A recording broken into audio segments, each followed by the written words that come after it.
Hello, and welcome to the Weekly Scroll Podcast. My name is Ryan. And I'm Princess Harmony of Little Springs. And today, we're going to be looking at a wonderful, fun, gritty, and pretty adventure game. Gritty and pretty. You're a bit gritty and pretty, bud. I am. I was like, this is a good game for me. I'm gritty and pretty. You are. This is Perils and Princesses. This is a fairy tale adventure game. I'm just reminding myself that I actually did work this episode and did the things that we're supposed to do. So I have a doc.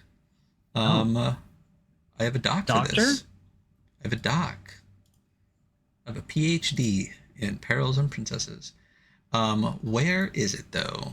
the ultimate preparation. We're ready for this episode. Preparation. We made a whole document. We just can't find it. So I did. I in fact did make an entire Kickstarter load in. Where is it? Oh, I didn't call it Perils and Princesses. I called it PWS Game Intros. Okay, Perils and Princesses. Here we go. Perils and Princesses. For those that, I'll get to that. So Perils and Princesses was originally on Kickstarter. August 24th, 2023. It had 1,881 backers and pledged for $62,967. Oh, yeah. Nice. It calls itself a gritty and pretty fairy tale TTRPG. And says that the mechanics are rules light and focus on simple magic, teamwork, and creativity, and is easily adaptable to any OSR or NSR style game or adventure. And for those that don't know, I've been wanting to do this game for a while, but one of the reasons that we decided to do it now is because another Kickstarter is out. It is Sweet Revenge. It is a fairy tale role-playing campaign for Perils and Princesses. It is currently on Kickstarter right now. It's got 12 days to go, so that's going to finish on August 15th. It's currently sitting at $25,000 of a $3,000 goal with 563 backers, which is great. How much did I say was on the other one? 1,881 backers. So about a third the backers, a little bit less than half the thing, but about half the campaign to go. Still 12 days to go. Looks great. The art again looks fantastic. We'll get into all of that. I should hop over to this page. I'm not going to, so we'll just make sure that the link to the Kickstarter page is in all the stuff below. And I just dropped into chat. So if you happen to be here live, hey, and don't forget, you can always come watch us live over on Twitch, Friday mornings at 10 o'clock. You will see that. And we'll say this again at the end of the episode when we talk about value, but there is also a free one-shot called The Sweet Escape over on the Outrider Creative Itch page, which is a prequel to the Sweet Revenge adventure on the Kickstarter. So that's really nice. Very cool.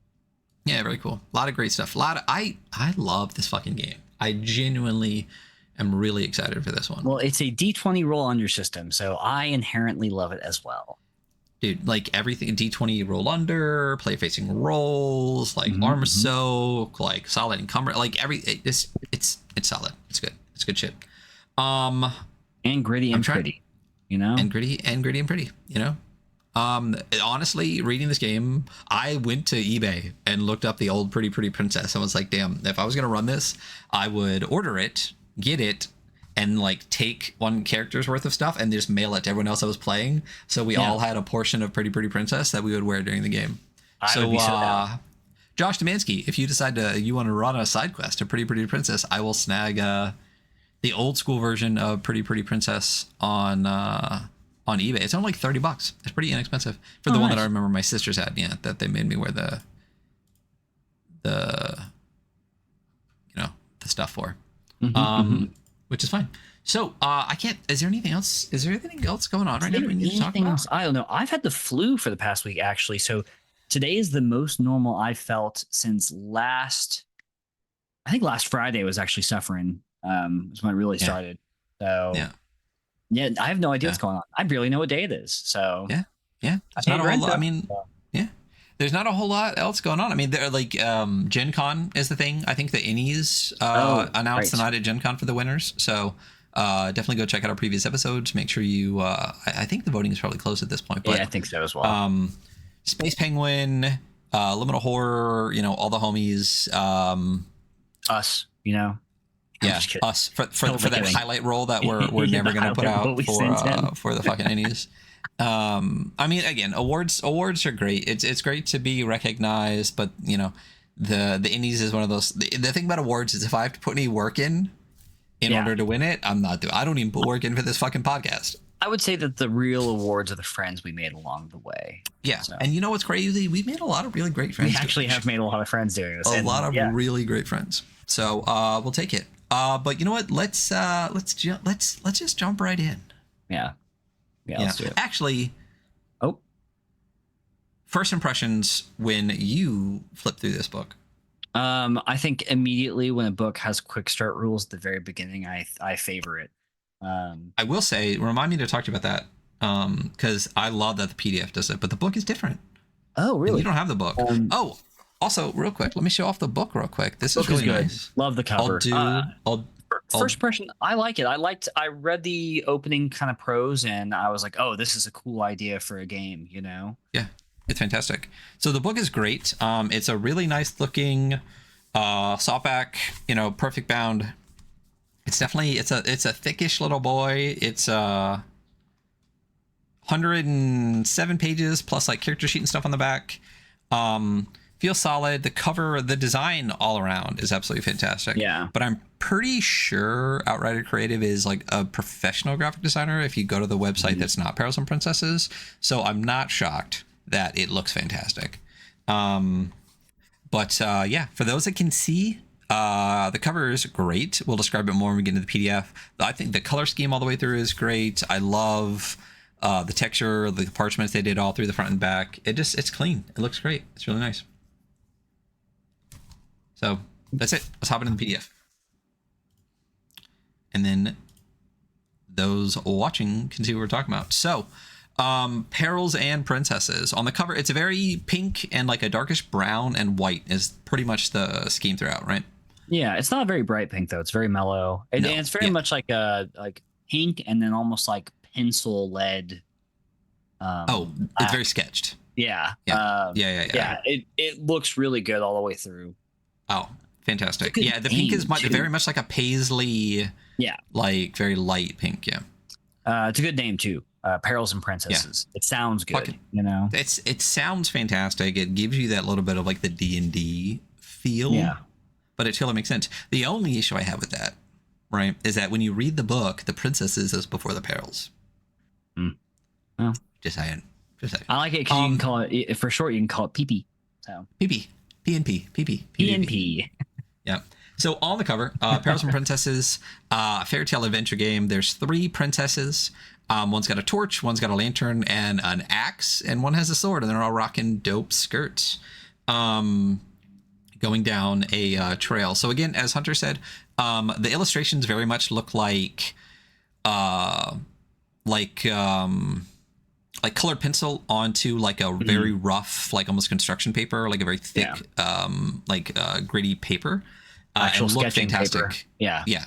It's all the way through. They're very sketchy, but in an extremely awesome way. So we're going to jump past quick start rules real quick and then hop back to that. But on the opening page, Perils and Princesses, I have version 1.0.1. I'm curious if the Kickstarter page or the itch page has, no, it's still 1.01. Okay, dope. But this is written, illustrated, and designed, no Oxford comma, by Ryan Lynch, edited by Sean Foyer, Foer. And this is from Outrider Creative LLC. And you can check them out at Perils. Ooh, is that hyperlinked? But hyperlink website. And it's great. Also, I gotta say, right off the bat, this is one of my favorite illustrations in the entire book. Oh, it's very cool. It's so great. This girl she's got a sword. There's like a magical crown above her. She's casting magic on this like wraithish lich guy kind of looking over his shoulder, but it's a skull. And there's like magic coming out, but also like bunnies coming out with the magic. Yeah, and then absolutely. like princess magic. So. Yeah. And a very sketchy castle in the background. The dichotomy between like how sketchy the castle is in the back and how well sketched the front stuff is just gets me. I don't know. And the way that the pink flame is like circling the lich guy, it's dope.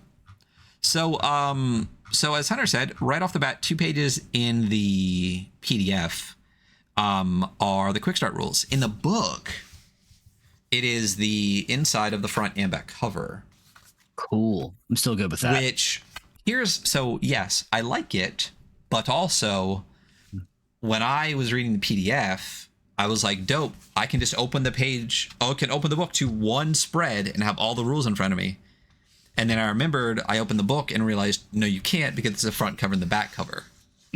So unless you hold it like this. Liked that more to have it one spread. Yeah. But it's also fine because it's a great use of the inside covers, which is also totally fine. Either way is fine. I would have liked it as a spread, but that's what I got the PDF for, you know. So great use of that. I mean, Merkborg does a full page spread in the back, on the back cover pages, like the last two, which is great. But I really love this. Merkborg, it's like a small indie title. Yeah, it's just a little thing not a lot of people have made stuff for. Let's turn that blur back on. We're not going to go over the rules here because we're going to go over the rules in the game, but it is literally like everything that you need. And this is, anyone that listens to the show regularly knows that we discuss constantly. I eventually won Hunter over to my side. Knowing at least the basics of the rules before you get to character creation is important, so you understand the content. I've changed my mind on that. I've agreed. Yeah, I literally just said I won you over with I thought you wanted me over on your side. Like, no, I'm I won. On your side. Yeah, I won you, buddy. I won you. But yeah, so this literally gives you all of it. The virtue test, which is your base test, which tells you it's D20 roll under. Like quick start rules, first thing, it's a roll under system. All the way, boom, you got me. All right, win. And then honestly, how do you win me even more? 3 stats. Yep. 3 stats is perfect. 4 is fine. Anything more than that is unnecessary. Yeah, I agree. There are 4 stats. I'm also fine.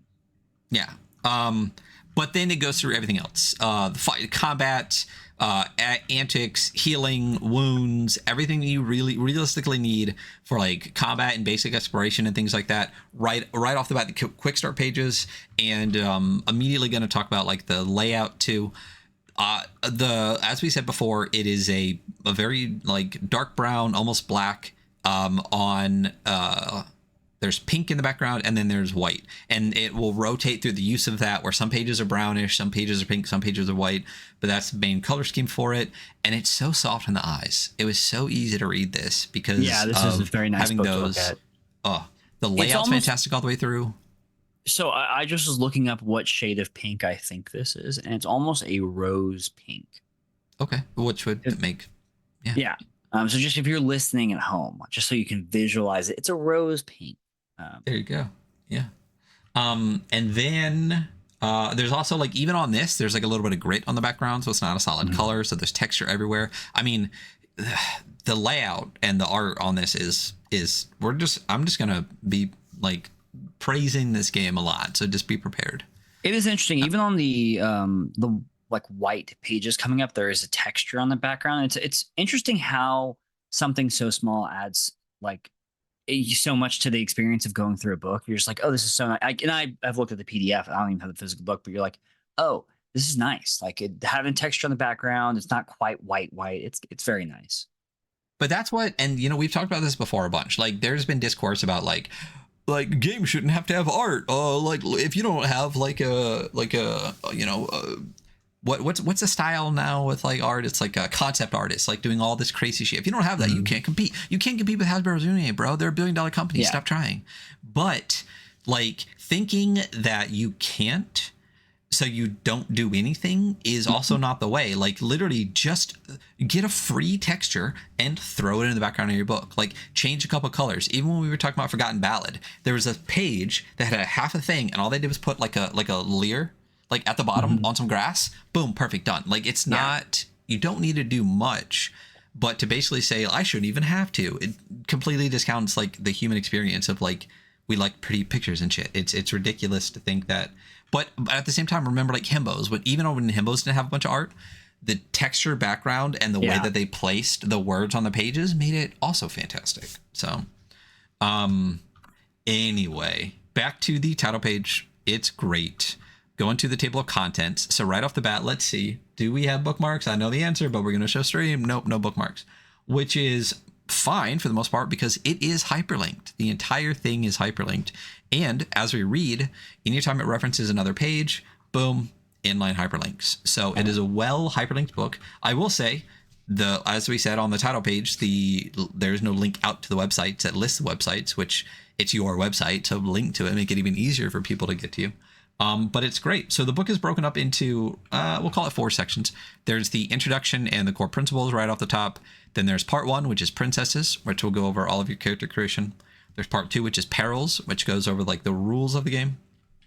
There's part 3, which is playing, which is examples of play, some starter adventure, some like campaign direction, and then just some like appendix N style stuff in the back of that section.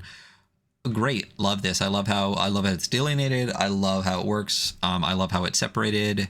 And as we said, the whole thing is just over 100 pages, which perfect size for a TTRPG. Yeah, very reasonably sized. With a bestiary, an example, with a starter adventure, with all of that, 100 pages, fantastic. And even the design on this, with all the pink, like accenty, cute stuff. There's like their bunny ears is what I see like hanging down and stuff. Like it's cute all the way through. So yeah. So I'll read, I guess, the beginning pages, but we're not gonna read like everything. But this is a nice little setting. So it says, once upon a time, there was a princess. Actually, a few princesses. You've probably heard their stories. Princesses who were locked away in towers or had evil step-parents. Ones who kissed frogs or tamed beasts or were secretly mermaids. You know, those princesses. This is a game about what happens to those princesses when they find themselves in a whole new world with new perils lurking around every corner. A world of dragons and monsters and wizards and the dark, scary things that hide in the dark, scary places. Luckily, they begin this adventure especially equipped to deal with the challenges that await. They have their resolve, their grace, and their wits, the kind of inner strength that only princesses possess. Paired with a basket of goodies and a special gift from their fairy godmothers, they sharpen their swords, light their torches, polish their glass slippers, and set out together to delve into the darkest dungeons. Great intro. Love it. Fantastic. Yeah. Yeah. I also think I think this is an interesting concept for a game too, because I actually really like fairy tales. Not all my specialties, but they're horrifying and terrifying. And I love the idea of like, yep, you're the princess in the tower and you got out and now you're in the world and this world's it's like has full of monsters. So here's a sword, dog. It's so good. Yeah. I can't wait to go over. I know we've talked about it before, but I do eventually want to go over Broken Tales, which is a game all about fairy tales. But like shit gets weird and all the good guys become like bad and the world's fucking awful. There's like a TV show that my ex used to watch that's just like that. So. Yeah, we should read it. I actually really like the system and the game is cool too. And they can put out more content for it. So great graphic. I assume in spreads. Obviously, it would be a graphic across the entire bottom here. Of a princess kind of like walking away from a castle down a trail and kind of looking over her shoulder as she leaves with like a walking stick. There's a what is this section? It's a role-playing game and you're a princess. There you go. That is what this is. It's great. It's a good section. Read it. I will say I love the headers and body font throughout this entire thing. They're very readable. Even the spacing. I know that I'm getting weird about this, but even like the spacing on these pages, it makes it such an easily readable book compared to some things we've read recently. Too, you know, like it was made by somebody who knows what they were doing. Oh my God, who would have thunk? But it's great. And another thing that this book does a lot that I wish more TTRPGs does is like the text wrapping, right? There's like sticking a piece of art in the text and the text like going around the art as opposed to just like 2 columns and then a chunk at the bottom. They do a really good job of like sticking the art on the page, which is great. Like for example, like the castle is up above the level, like into the bottom paragraph, which is like really fantastic. And even on the next page, you have this princess like shooting a bow and the words go around her. So she's like in the page, which is really great. I know that like Gym Room did that with the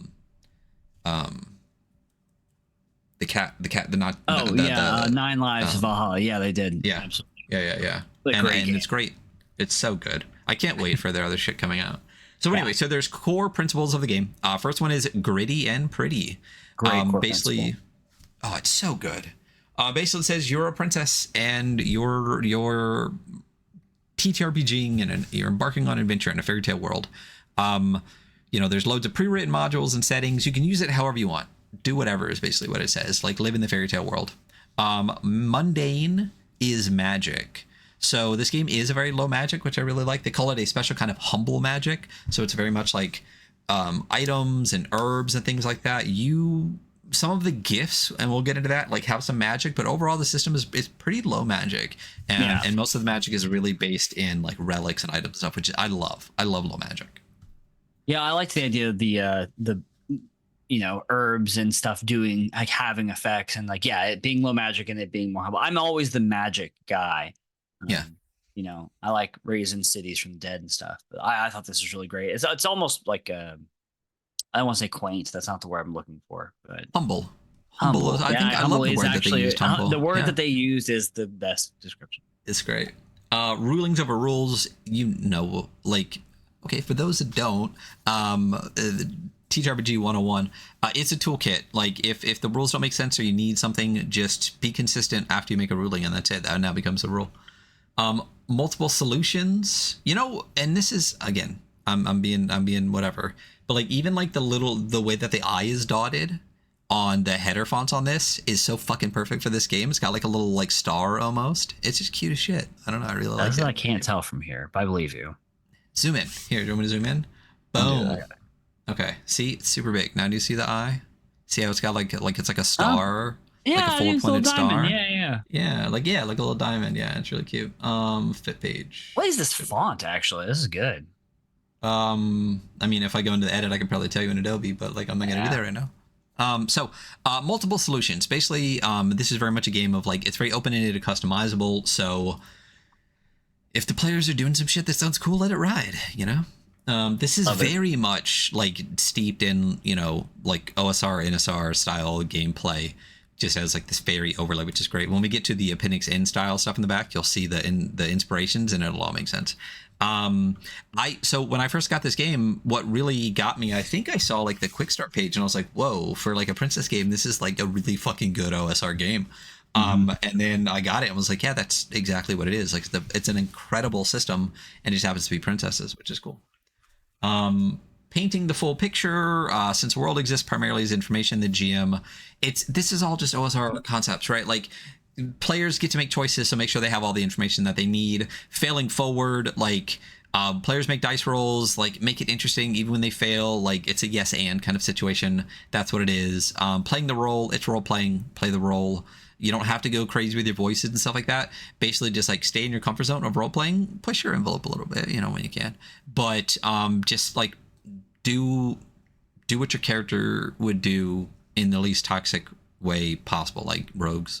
And tell a story. I do like this in part. It's very much like there's a lot of different ways to play role-playing games. You could either have a storyteller telling the story, or there's a good explanation here that talks more about like allowing, like building the world, allowing the players to run in it, and having the more of like an emergent gameplay. And it says either is fine. Just have fun at your table and use the system as a toolkit. So that is the beginning part. So we're getting into part one, which is the princesses. I love this page very much. Like almost looks like crayon on the background. It's a pink page. Another fantastic, very much like a black letter, style font. And then we're getting into creating your princess. So you're gonna have a dice roller up, and you're gonna create your princess. I think you already have a name. But so create your princess. In the world of this game, a princess is a fairy tale adventurer that relies on an emotional resolve and cleverness more than physical strength. Every princess has a fairy godmother who helps them unlock their inner magic. A princess is a gender-neutral term. Your character can be any gender you choose. Bilbo Baggins was princess-like when he confronted Smaug with only word games. Luke Skywalker blew up the Death Star only when he trusted his feelings and listened to the spirit of his glowing blue mentor. Sounds like a princess. And actually, you mean listening to his fairy godmother? Yeah, that's pretty dead on, actually. And that's what's great through the entire thing. Like, it's obviously very much princess, right, but like subtly through, it'll also say, well, you don't have to be a princess. You can be a knight or whatever, but like be a princess. Like be secure and just play a princess. It's cool. But you don't have to, but you should. So to create your character, you get 4 things. Numbered list. We fucking love those, right? We love it. You get a gift. We've had a lot of those in a row, by the way. Like I feel like we've been saying it more because we've had more in a row recently. We're picking some banger games lately. Yeah. Good job, everybody out there. Off clap. So gift is basically your class. Like you'll pick a quote unquote gift or roll for one. There's 8 of them, and within that gift you'll get like talents and skills and stuff like that. So your gift is not like an object that someone is giving you. It's more like that innate the innate gift of just like the special gift you were born with. You know what I mean? Like that's the context of that word. Not like a physical gift, but it's like an internal gift. Like being gifted. You know? Yeah, that's what I was gonna say, but good job, you got there. Stats, you roll for them. We'll get there. There's 3 and some stuff. Personality and talents, you roll for those too if you want. And then stuff. Those are the 4 things you get. You determine what stuff you have. So read the following instructions. There's a little section here, a note on dice. We also love when there's a note from the designer and it's in a different color box, so it's very obvious. Love that. And it basically just says how like the D and like D20 and D6 work. Great, because here's the thing. We've talked about this before. We hate when like 201 games, we'll call them that. Like 101 games are very much intro games, but like when 201 games do this shit. And it's like, this is not someone's first role-playing game. You don't need to do this shit. This very, very, very much could be someone's first role-playing game. So I love when it does have these explainers, when like, what is this? Like, what is role-playing? I mean, even in the back of the book, it says, for new players, families, and seasoned gamers alike, recommended for ages 10 and up. Love that on the back of the book. I could easily see this. I know I saw pictures on Twitter of Matt Morris of, Master Trader fame and being on the show and being an awesome human being, playing this game with his daughter, which is exactly how I would see it being played, but also with the homies. So my name is Princess what? Love the graphic, love the super designed P, but it says underneath, smaller letters, it says, or prince, lord, lady, master, mistress, sir, dame, madam, goodman, goodwife, brother, sister, squire, governor, maid, cotter, or yeoman. You may also yeoman, yeah. You may also choose another honorific or forego them altogether. So right off the bat, it says this is a princess game, but you can also just not play a princess. It's totally fine. And I love that it's coded that way, because there are a lot of games that are like very much more of like they easily could have been like, you are a knight, but you could also be a princess or whatever. You know what I mean? Like, it's very much, the entire thing is very much through a lens of princesses, but gives you that kind of like written permission to like do however you want. Obviously, you can do whatever the fuck you want, but a lot of people like that permission to do whatever they want. Some people need it. And you already rolled up.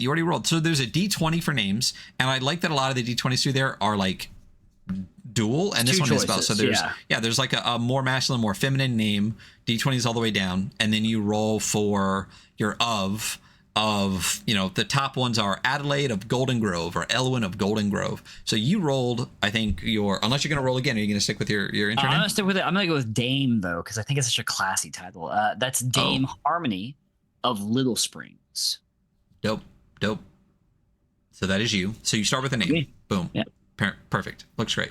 The next is Fairy Godmother. I love the way this page is laid out. Very fancy. A lot of very ornate floral design. It's fantastic. So your Fairy Godmother is your patron, spiritual guide, guardian, etc.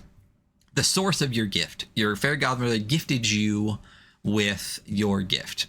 She's your intermediary. So there is a D8 table here. So you can either choose or roll. So what did you get? I rolled 5. A beloved ancestor appearing to you through visions in your dreams. That's sick. Other options are just an old woman, a fairy queen, shape changer, mist, the ancestor, a crone, the moon, or a spirit of the forest. Any of those things could be I love the first one, just an old woman. It's just an old woman with a twinkle of mischief in her eye. That's great. So you have your Fairy Godmother, you have your name, easy peasy, right? Then you get your gift. Again, another beautifully laid out page. So your gift gives you unique abilities that grow in strength and breadth as you gain experience. So your gift comes with a couple of things. It's 4 things, right?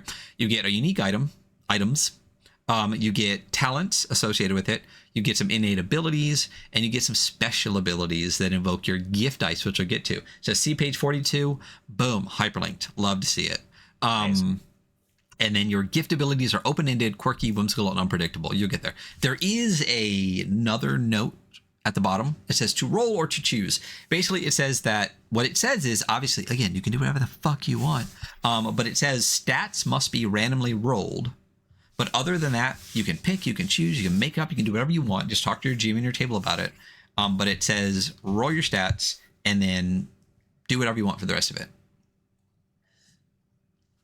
Again, it's really nice to have that, especially for our intro game, that kind of like innate permission, because some people that have never played before don't know they can do whatever. Yeah. So it's great. So roll D8 or choose your gift. So there's 8 listed here. Whichever one you pick is the one we'll go through in the book and everything, but there's 8 of these. Okay, I'm going to just go ahead and roll. I was going to pick one, but I'm just going to look at the dice. I have 4. 4 is you have an elemental connection with nature. A particular element is a friend of yours. It will come to your aid and bend to your imagination. This power is strong and deep and sometimes hard to control. Good one. Cool. It's a really good one. I honestly was thinking before, I was like, I should pick a favorite one. And I was like, honestly, I don't have a favorite one. And they're all like really cool. They're really good. There's 2 that are similar-ish, I will say. So for those listening, there are 8 of them. There's Wild Heart, which is an animalistic nature. Basically, you are very animalistic. So you are can do animal shit, right? An enchanting voice, which you've watched fairy tales, you know what that means. Sprightly agility, very fleet-footed. There's the elemental connection we just talked about. That's a good one. Yeah, there's kitchen magic, which is very much about like foraging and cooking and things.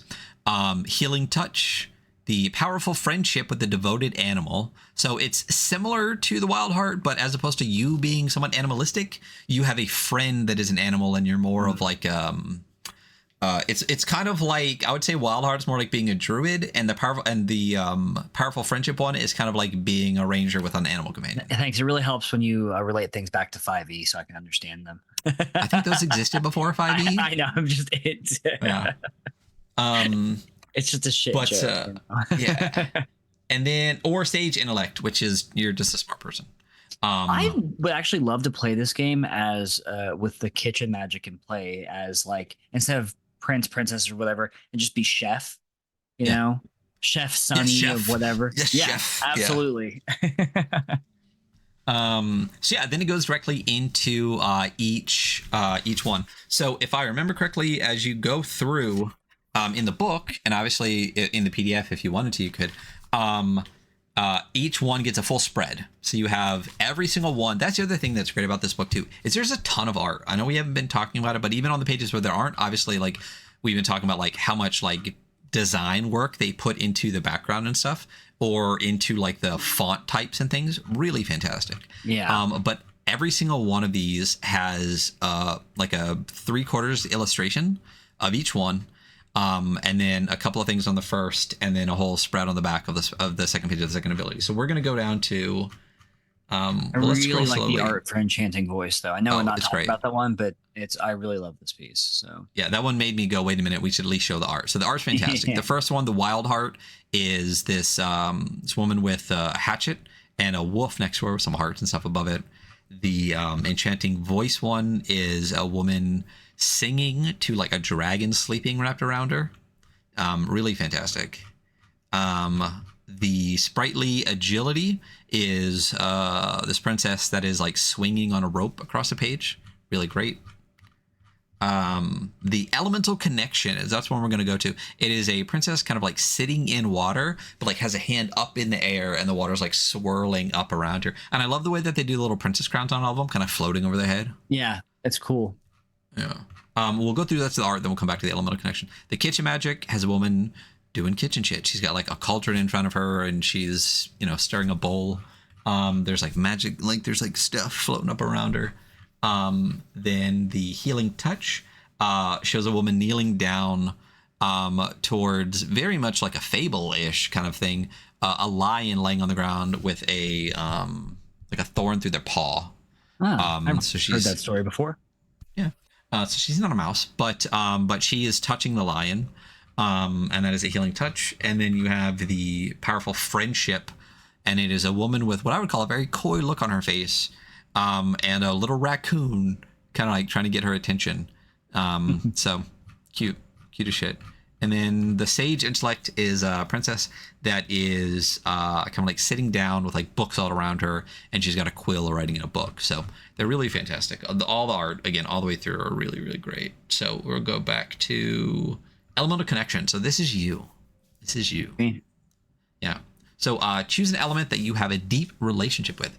It could be classical fire, earth, water, air, or water, or more whimsical like candy, books, or flowers. Candy, the element of candy. So what are you going with? You going with classic with a 4, the fifth element? I don't. Yeah, the fifth element, love. Yeah. I'll take the fifth. Anyway. Yeah, I think I'm gonna go with water. We'll go with water. I feel like that's a cool one. Yeah, water's cool one. Okay. So you get some items. You get a symbol of your element, which could be a necklace, crown, ring, or other amulet. What are you going to go with? What's your I'm going with a crown. Yeah, dope. So you have a water crown. I want the floating crown like they have. Like that's some magic royalty shit right there. That is.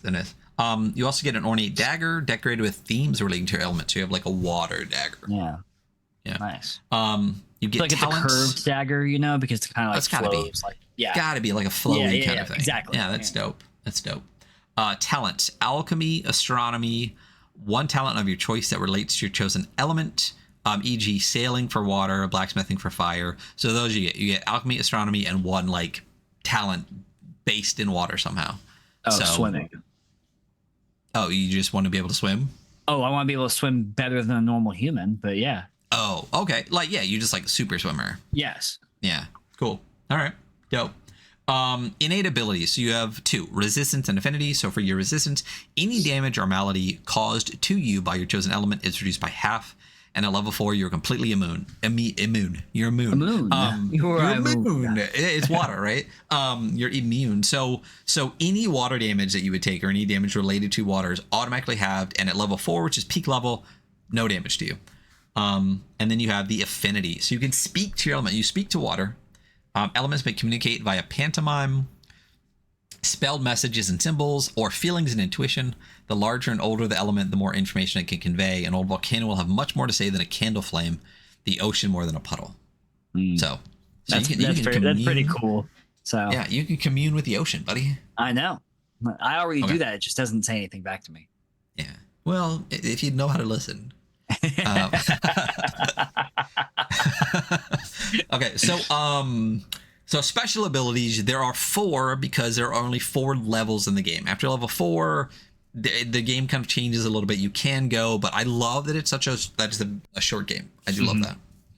And then so the 4 that you get are at level 1 you get shape, level 2 you get blast, level 3 you get storm, level 4 you get summon.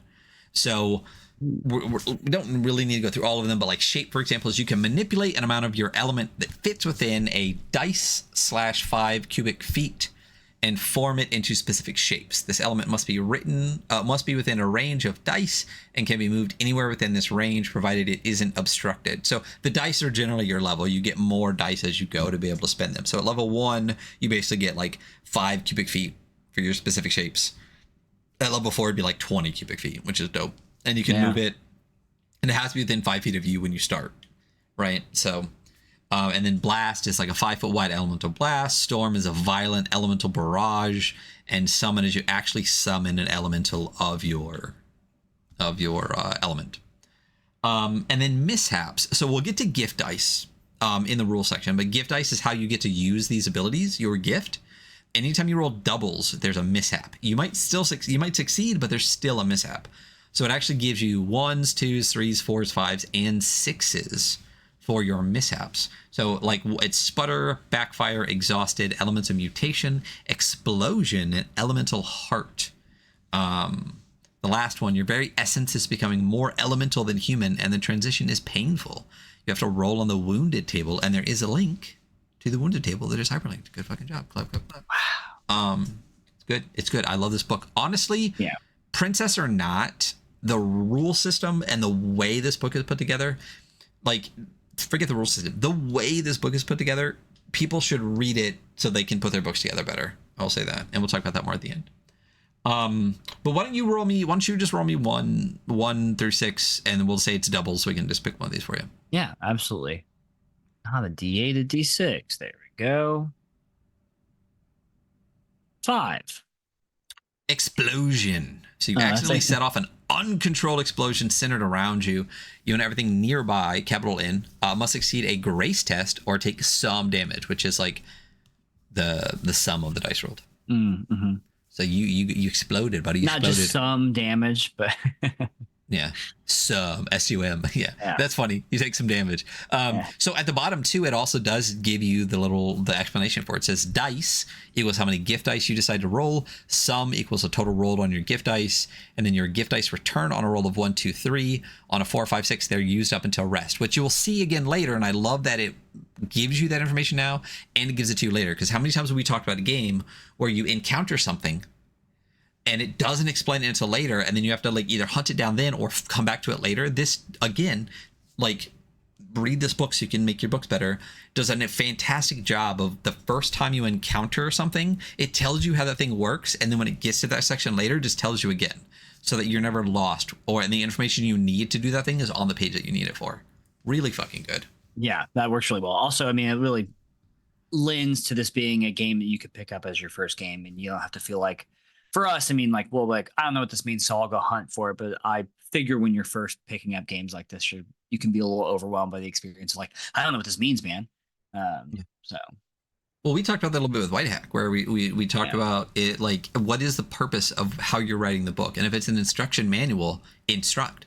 Like, give people the information they need, you know? And as a 101 game, as like a very much an intro game for people, this, I will say, this succeeds in that extremely well. As I read it, like, I never was just like, wait, what? Well, there's one thing that I have a question for later, but like, they do a good job of giving you the information you need. So that is a gift. That is basically your class. That is how that works. So cruising along, there's not much more to do in character creation. So stats. Okay, so base stats. You're a hero. You have 3 virtues. You have resolve, grace, and wits. Okay, so resolve is your courage. Courage in the face of terror, channeling your emotions into physical actions, being brave, blah, blah, blah. At the end of the day, you would call this like strength. Grace is poison and pressure, moving deftly, dexterously. You could call this agility. And then wits is your mental toughness. You could call this int, whiz, whatever you want. So at the end of the day, what you basically have is like a strength score, strength and constitution, speed and agility, and just an intellect score is what you have, is like your 3, which honestly I love. Like, is art what's the third stat in Into the Odd? Is it will? Or is it int? Yeah, it's will. But it's a strength score, a speed score, and this is a mind score, and I love that. So you, for this, you roll 4d4 in a row for each. And then it says you may then choose to re-roll a single stat or swap 2 that you've currently rolled, which I love that. That's great. You can just be like, well, that one super sucks, I'm going to roll again. Or I just want to flip my wits and my grace. So what are your stats there, buddy? I have a 10, a 7, and a 10 again. I'm going to re-roll the 7. Okay, I mean, might as well. You take what you get, though. I got a 9. So 10, 9, 10. That's not, I mean, that's a 50-50 right off the bat. Yep. For everything that you do. Great. So, and then you have heart points. So determine your starting heart points, which is HP, and I love that. I love that. You know exactly what HP is, and it just calls it heart points instead of hit points, because princesses. Like, princesses. And also it makes sense for heart, you know. Very much like the little Zelda is how I thought of it. It's like little thing. So yeah, roll. I see it. Yeah, roll a d4 plus 4 for me, and those are your heart points. 3 plus 4 is 7. 7. So I do like what it says here too. It says HP represent the combination of luck and tenacity that you use to avoid getting gravely hurt. HP are what keep you upright and fighting through pain and peril. I like that. It tells you right off the bat, and like, we understand what it's saying is like, it's abstracted. It's not like damage. And I do like the heart points doesn't say specifically like damage, like, you know what I mean? Like, it's good. In the world, losing HP could be anything: losing your balance, getting a bruise, getting the wind knocked out of you, anything. If you reach 0 HP, it represents a wound that has dire effects and potential trauma. Your maximum HP go up by D4 when you gain a level, and lost HP can be restored by picnics, resting, first aid, or magic. Both of those things at the end, you'll see again later. When it talks about leveling up, it'll talk about max HP. When you talk about picnics and resting, you'll see it again. Again, I like that it reinforces important stuff.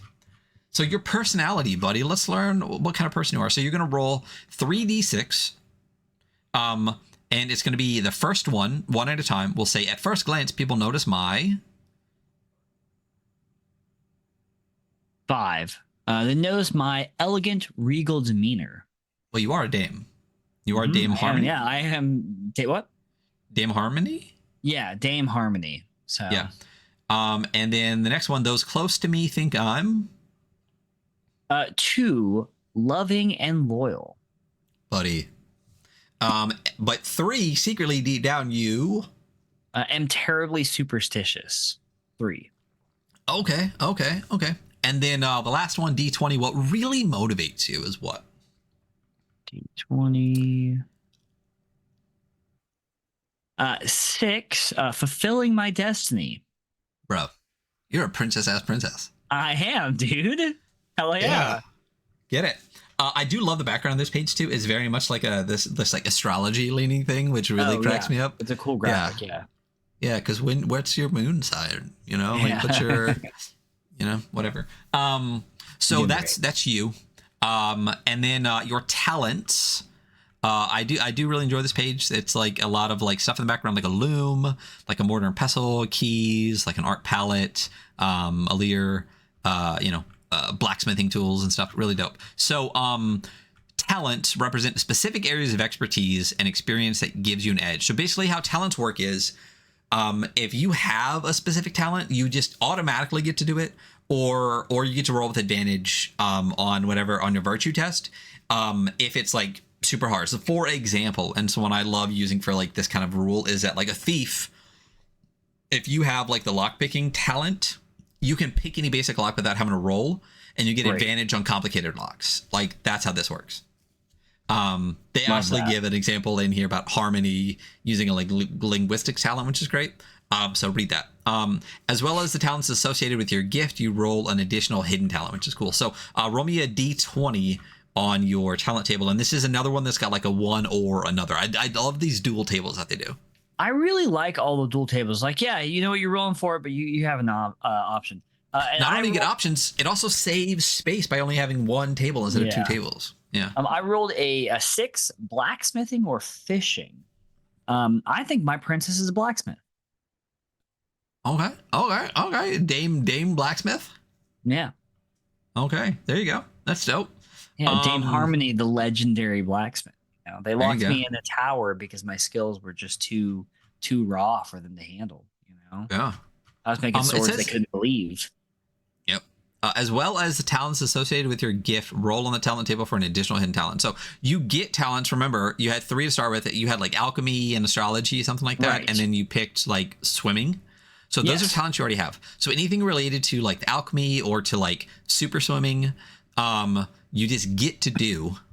And then you also got blacksmithing as your hidden talent. Oh, that's the other thing. This is like a hidden talent. Like people like don't even realize you're just like, oh, you need your armor fixed.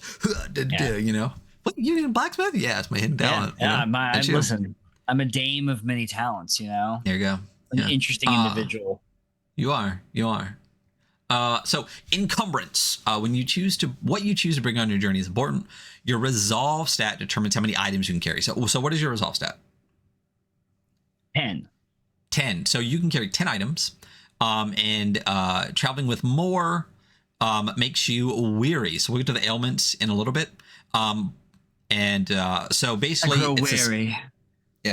Basically, it's a standard. You can have as many, and if you go above, you're encumbered, and that's the thing that gives you a bad thing. And you physically are incapable of carrying twice your resolve. And the way talents work, it's pretty fucking standard OSR, right? Like things are worth 1. If they're really big, they're worth 2. And you can bundle things into groups for smaller things.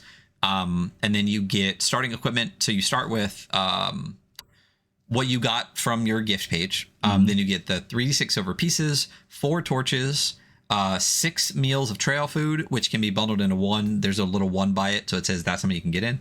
A bedroll for sleeping, which has a 1 by it, so it's 1. A tinderbox for starting fires, and a big purse or knapsack. And then it says roll on the following tables to determine the rest of your gear. So first of all, D6 to determine what you're dressed like. Ooh. And I very much like these like wood carving, like kind of like pictures of all these ladies. Yeah, it's very cool. I rolled a 4, a soldier. Stitched tunic, cape, and leather gloves. It makes sense for the blacksmith dame. Yeah. The other ones are an urchin, a peasant, a pilgrim, We got the soldier, a nomad, or a noble. I mean, I guess a noble would also make sense for the dame, but you're the blacksmith dame. I am a blacksmith dame. So great. Yeah, I do really like the art pieces. That's yeah, they're fantastic. Classic public domain art that they flipped for this. I'm curious. It is right. Like these aren't illustrations. This is domain art. Like I think because you can even see some artifacts in the back a little bit. Like I'm sure if they drew it, which I think obviously like it's similar enough to the other stuff that's great, but it does look like public domain. Yeah. And if it's not, they did a really fucking good job of it. Yeah, but say if they drew this and I was like, this is great because it looks classic. So yeah. Okay, so armor and shields. The way armor and shields works, super classic. Light and heavy. Light takes up 1 inventory slot and reduces 1 damage. Heavy takes up 2 inventory slots and reduces 2 damage. And shields reduce incoming damage by 1 if they are wielded properly. Like super easy. Yeah. Like because it does count against your inventory. So you actually roll to determine what your starting armor is. So on a 1 to 2, you get heavy armor and a shield. A big shield, I guess, because it's worth 2. On 3 to 5, you just get heavy armor. On 6 to 15, you get light armor.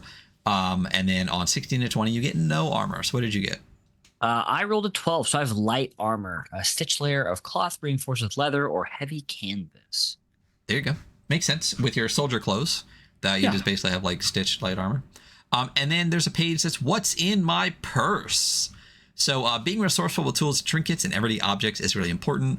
GMs are encouraged to embrace clever thinking with the items because the game it called itself an adventure game. And don't forget, when we talked about Forgotten Ballad, like last week, they talked about an adventure game being more of like a clever kind of like puzzle figured out game as opposed to like a combat heavy game, which also makes sense since the fighting rules are way below all of this stuff. And I really like the way that they laid that out, that like pretty much everything is before fighting. So it subtly kind of says that like exploring and like all the rest of that stuff. When we fighting get to the perils, should be your last option. It's the last one we offer you. Yeah, and it doesn't say that overtly, but like just by the placement of it, I think there was an intent. So roll 3d20 for your random items. Run from 3 different tables here. 1, 2, and 3. Okay, 15, 7, 4. I looked ahead so I could roll. So I have a beeswax candle. Wait. It says I always carry my beeswax candles. Boom. I'm glad that I remembered my satchel of herbal tea. Actually, sick. How'd this get in there? Getting here, a finely stitched underwear. Makes sense. Damn, herbal tea sounds so good right now. I'm not even playing. So. And then bonus item, roll d20, then choose. So roll a d20. 6. And there's 1 to 2, 3 to 7, 8 to 15, and 16 to 20. So you got a 3 to 7. One item from column 1. Ooh, so pick anything there. So as you go through that, I'll read the rest of these. So it says on 1 to 2, you choose 1 item from any column. 3 to 7, 1 item from column 1. 8 to 15 from column 2, and 16 to 20 from column 3. So what are you picking in column 1? I think I'm doing an iron pry bar. That's sick. Yeah, that's a good one. That's a good one. That is a really good one. I will say the first one is very much tools. The second one is very much like it's perfume, scented talcum powder, hairbrushes. It's very much like personal, like almost like toiletries. Soap. Yeah, nice. Right. And the third one is like random shit, like the finely stitched underwear, a bear claw necklace. You know, like it's neat. They did a good job of splitting this up. Yeah. So D12 for weapons. You better watch out for my. Oh. And then as you roll that, the options are a parasol, frying pan, cooking knife, sling, hunting bow, hatchet, oak staff, dagger, sword, flail, crossbow, or battle axe. I got the one thing every good adventurer should start with. Kitchen knife. Sword. Oh, yeah. Okay. So you rolled 9 for the sword? I did. I rolled 9 for the sword. Dope. So it says 1 next to it, which means it only takes up 1 inventory space. It's D8 damage, slashes and pierces, and is elegant. Makes sense?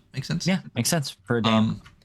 The page is great here. It's very much like scattered across. There's like a drawing for every item, and then the kind of stats for each one are like scattered throughout. It looks really, really fantastic. It's a great spread on the peak background. And that is the princesses. So we're moving into perils.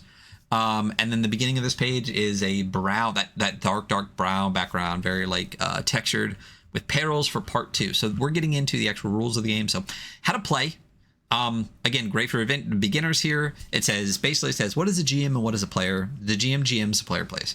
There are 4 things. The GM describes a fictional world. The player describes what they want to do. I do like this as an intro part too, because it says the GM describes a world. Number 2, the player describes what they want to do and what they hope to accomplish, and if they want to use an ability or gift or anything like that.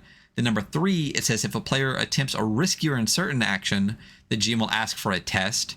And then number 4, the GM describes how the fictional circumstance happened. So I like that it very much specifically tells you right off the bat that just say what you want to do, and the GM will tell you if you want to roll. That's like such a pet peeve of mine. When people, the first thing that they do when they encounter anything is be like, well, I'm going to roll for this. And it's just like, just tell me what the fuck you want to do, because maybe you'll just do it. You don't need to roll. You don't need to roll for everything.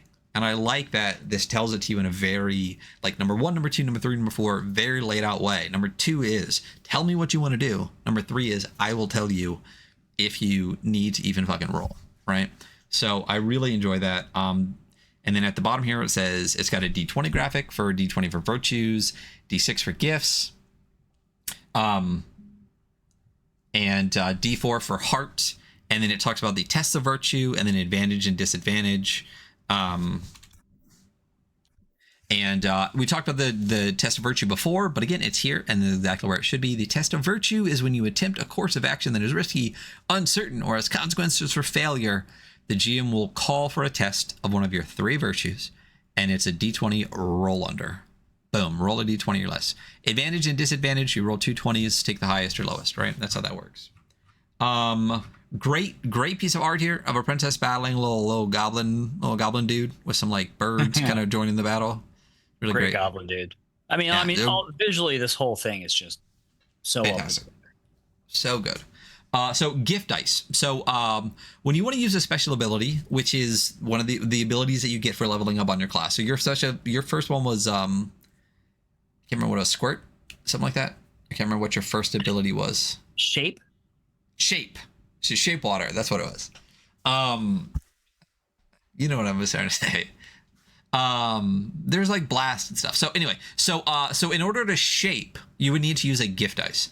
So rolling more dice gives more energy to the ability. So that's a very much a GM side of thing, right? So like if you want to roll like 3 gift dice, if you succeed, the GM will be like triple kind of like the cool shit you get to do. But it does give you more options for a mishap, because if you roll 1 gift dice, you can't roll doubles, right? You can't roll doubles, yeah, inherently. Yeah. Exactly. But if you roll 4, you could theoretically roll 2 sets of doubles, and it would suck for you. So I do really love the way that they work, though. Like you can succeed on your gift dice, and then if you roll a 1, 2, or 3, you get to keep it and keep using it. But if you roll a 4, 5, or 6, you spent it for the day. I love that. They're great. And if you roll doubles, you get mishaps, which you talked about before, and you roll on the mishap table for that. And there's, again, I think we might have skipped over a couple, but there's a lot of little examples of play throughout this entire thing, which are really, really fantastic. So this one talks about Azalea using a level 2 elemental connection gift. She wants to use her blast ability. She chooses to use 2 gift dice and rolls a 5 and a 2. Since the ability does a sum damage, the ooze loses 7 HP. Boom. There you go. The gift die that rolled a 5 is used and gone, but the one that rolled a 2 she gets to keep. And then there's another one where it talks about she rolls 2 for the for an enchanted voice option. It's a 2 and a 2, which is a 4, which means she has to roll on a mishap table, but she still succeeds, and she gets to keep both of them. But when she rolls the doubles, she strains her voice. So it's this weird kind of like succeed, fail, succeed kind of thing a little bit, because you do get to do what you wanted to do, and you do get to keep your dice, but you rolled a mishap, so you do take some consequence for the use of it, which is cool. I really like there's like a mix of all of it. It's a non-cumbersome layer of complexity added to the gift dice system that I find satisfying to read, at least. Yeah, well, and not only that, the gift dice system in and of itself is a great little system for like any type of special ability, because again, it's self-limiting in a way that's really reliant on the rolls, which are all dictated by the player. So it really feels like the player would be like, use it all up this time. You know what I mean? Like there's no, like, you only get 3, you only get 2. You don't need to, because at some point, like, you're going to roll a 4, 5, or a 6 at the 50-50 chance. And you're going to lose it for the day. But like when you roll like a 1, and then you roll a 2, and then you roll a 2. You're like, oh shit, like, you know, I'm cruising, you know, like it's gonna be. But also, and then vice versa is you roll a 5, and then a 5, and then a 5, and you're just like, shit, I boom boom boom, they're all gone. So I really like the way it kind of like self limits how often you can use it. And you can both succeed and suffer consequences at the same time, which is really, really a really neat little system. Heart dice. 2 ways you get to spend your heart dice. Heart dice, similar to kind of like hit dice a little bit, but they are used differently. So there's 2 things you can do with them. One is when you have a picnic, which is basically a short rest, you can roll your heart dice to recover your heart points, right? You can roll a total. The total number rolled is how much you recover up to your max. Once you spend a heart die, it is gone until you do a full rest. Or you can spend a heart dice to help a friend succeed on a virtue test. So after a friend rolls a d20, I love that. I hate when people are like, you have to do it first, because it's just a waste. It's a potential waste of a resource. Yeah, absolutely. After a friend rolls a d20 test and fails, you can spend a heart die by describing how you aid them in the very last second and subtract that from your roll. So if you need a 10 and you roll a 13, I can potentially roll one of my heart dice as a reaction to that, to at the last moment narratively describe how I do that to help you like get to your success, which is a great way to be able to use them. Help a friend, you know? And teamwork, you know? Yeah. 2 ways to recover heart points: a picnic. And that's when you can use your... That's such a great one. Like, it's so good. Great graphic though, all too. of your short rests that you've always been taking with your adventuring parties, where you sit down outside and you have a snack and you sit in the forest. Has been a picnic this entire time, and it's just now reading this, and I'm like, we've just been doing this the whole time. Yeah, I love the illustration on this. Like, it's a woman eating like a very beefy sandwich, like a big old sandwich. Dude, and she's standing at a table. Good as hell. Yeah. There's like a big like ham slice that she was cutting. There's like a piece of bread.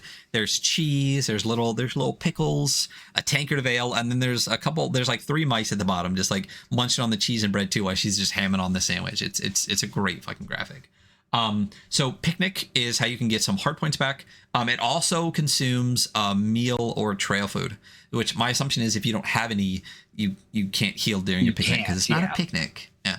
And then there is a rest, which is once in a 24-hour period, you have to get 8 hours of sleep, and then you recover all of your HP, HD, gift dice. Like, you get all of your dice back. You get all of your, you know, usable resources returned if you get a full rest, and get a meal and a safe place and everything, which is great. 3 ailments you can suffer: weary, woozy, or befuddled. So basically, you get disadvantage on one of your 3 stats. I love this. This is something I use. Super clean, very simple. Yeah, just get disadvantage on each one. So if you're weary, it's resolve. If you're woozy, it's grace. And if you're befuddled, it's wits. It says at the bottom, oftentimes a picnic or a rest will get rid of it. Sometimes it requires a little bit more, and it's up to the GM to say if they need like a specific remedy, like a specific herbal remedy or anything, which is great. Again, lovely illustration here at the bottom with these 3 badass princess, and you know, advancement. So this is your leveling up. So achieving a major goal or overcoming a significant obstacle, you get to grow your ability. So with the table's consensus, you can all gain a level. So basically when everyone's like, well, that was probably cool enough, let's level up, you can level up. And when you do, you get a bunch of shit. So you get a gift ability, so you gain your next gift.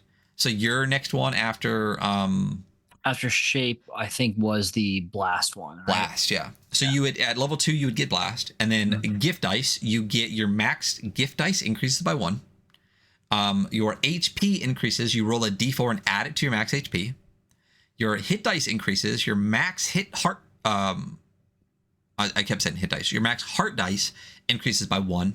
And then your virtue deepens. So you roll a d20 in order for all of your stats, all of your virtues. And any of them that are higher, you increase by 1. Nice. Clean. All very clean. It says if you're longing, if you want a longer adventure, advancing beyond 4 comes from finding magical items, seeking new secrets and magical spells, or doing specifically trained things. So like, realistically, you could go forever on this fucking thing, and the only thing that'll kind of like level out eventually will be your virtue stats, which is fine. You shouldn't get to like 1,000. But you can just keep getting, I guess you won't get any more gifts, but you, like it says, you just get like a special item that'll give you like a new gift or some shit. That's it. Like a relic. Optional rule: abundant gifts It basically says some tables may wish to add additional flexibility. Basically, it says like if you want to take a gift from another class. Long story short, this is multi-classing. Don't do it. I mean, do whatever you want, but multi-classing is anyway. How dare you tell me how to play a game? Right.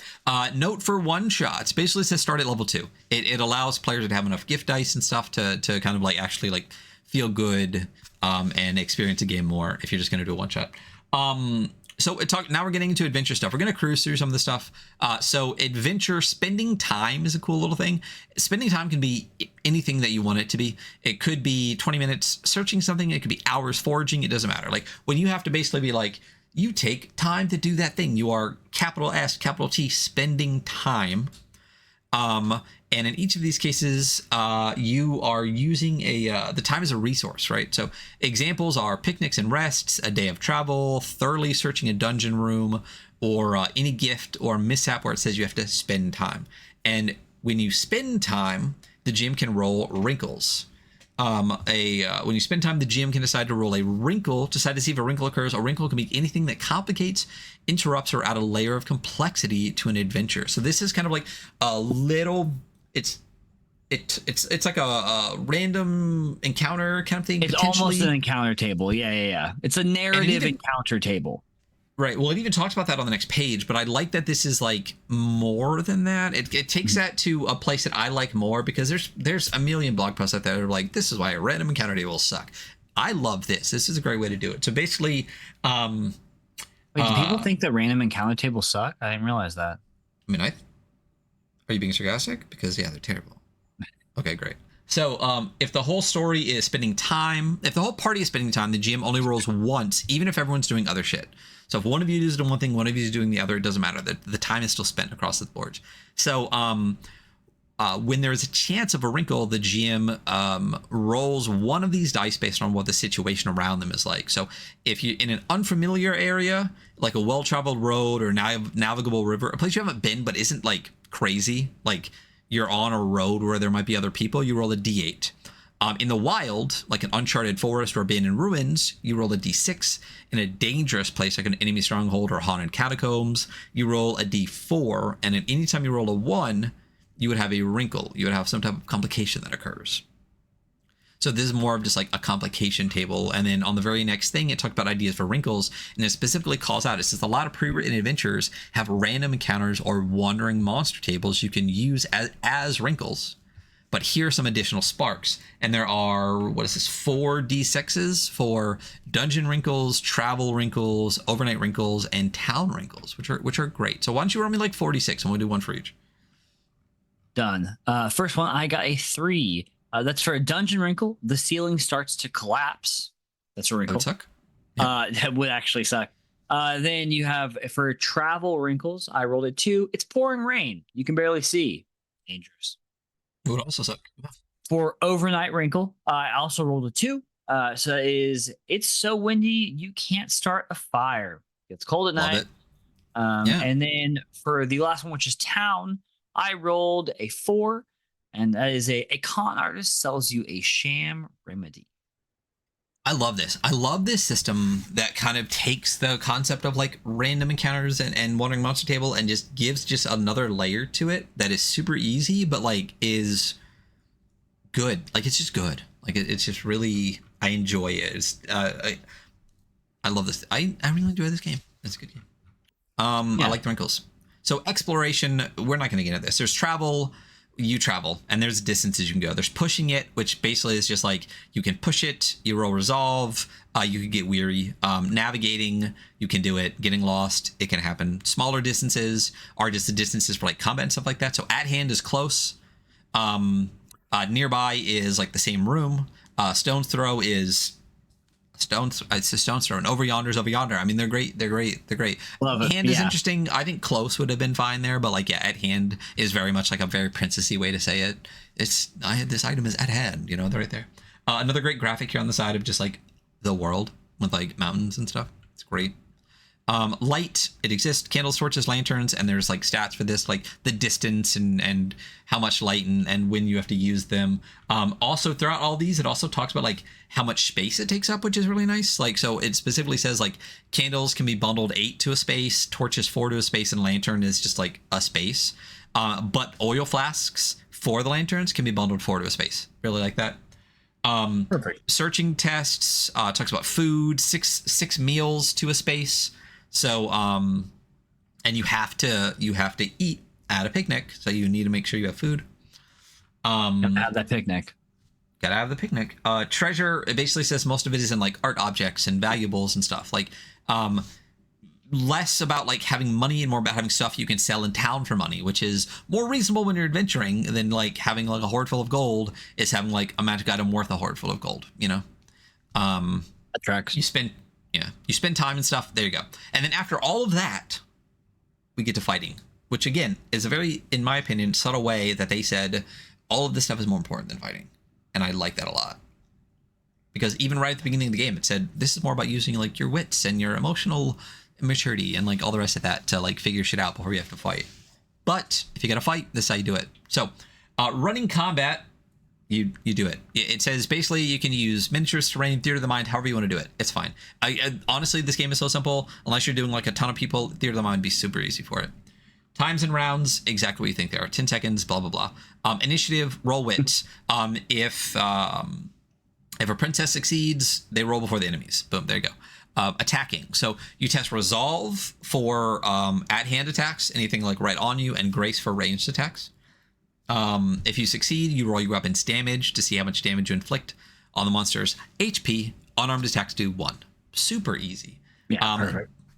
Defending, monsters don't roll dice to attack like princesses do. Instead, you test your grace when they attack to see if you're able to avoid getting hurt. So it's a player-facing system, which is great. We'll get to that on monsters, though, because I have a question. If you fail, the GM rolls the monster's damage dice to see how many HP you lose. Or the player could just roll the monster damage. I'm about to say, dice. sorry, the players roll now. This is player-facing rolls. A really good thing on the bottom, again, in another box, it says, when fighting, you can do 2 things on your turn. 1, move somewhere nearby. So in the range that is nearby, you can also skip your action to move a stone's throw. And then number 2, you can take an action, and it tells you examples. Attack with a weapon, use a gift, cast a magic spell, use an item, heal a wounded friend, like do a bunch, like it's great. It's great. And then during any turn, you can also react to 1 thing per round. That usually means spending your heart dice, your heart dice. Hype dice. No, Your heart. Yeah. I was putting the A before the E in that heart. So the heart dice to help a friend or use a special ability that allows you to have a reaction. But for the most part, the reactions are your heart dice. Armor, we talked about it before. It's soak and it's 1 or 2. Crits, it's a roll under system. So on a 1, you roll double your damage dice. And then when you roll a 20 while defending, your enemy's attack strikes true and ignores your armor. Ouch. It actually says just ouch, which is great. I love it. Reactions, we just talked about that. Once per round, you can react. It's generally heart dice. Again, I do love there's like what's what I'm trying to say? Like it reinforces the stuff a bunch. It tells you the rule. It tells it to you again. Every time the rule would be pertinent, it tells it to you. Wounds is interesting. I'm excited to get to wounds. So if you were reduced to 0 HP or wounded, you can no longer do anything. People can stabilize or heal you. We'll get to that. A successful first aid check, which is the wits roll, gives you 1 HP, or there's magical healing, picnics, rest, whatever. I like the idea of like you being able to heal at a picnic, but you're knocked out. Someone's like just feeding you like a finger sandwich or something, you know what I mean? Like head in their lap, just like patting your head, feeding you, like, and just like, dip I make on the little Ritz cracker, you know? Exactly. I love it. Antics is what they call like all the shit that's not fighting. I love the antics, that being the if you're gonna wrestle or do a maneuver or do something, it's an antic, you know? Yeah. It's an antic. You're just doing something antics, you know?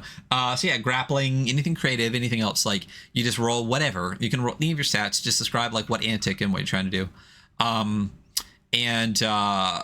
I do like this thing up here. It says, describe your end goal how you want to achieve it, and what you're going to use to help you. So just describe it narratively, and the GM will then make a ruling on whether it succeeds, requires a roll, or you have disadvantage or advantage, which is great. Again, the game reinforces over and over again, which again is great for an intro game, that describe what you want to do narratively, and the GM will tell you if you need a roll and what you need to do.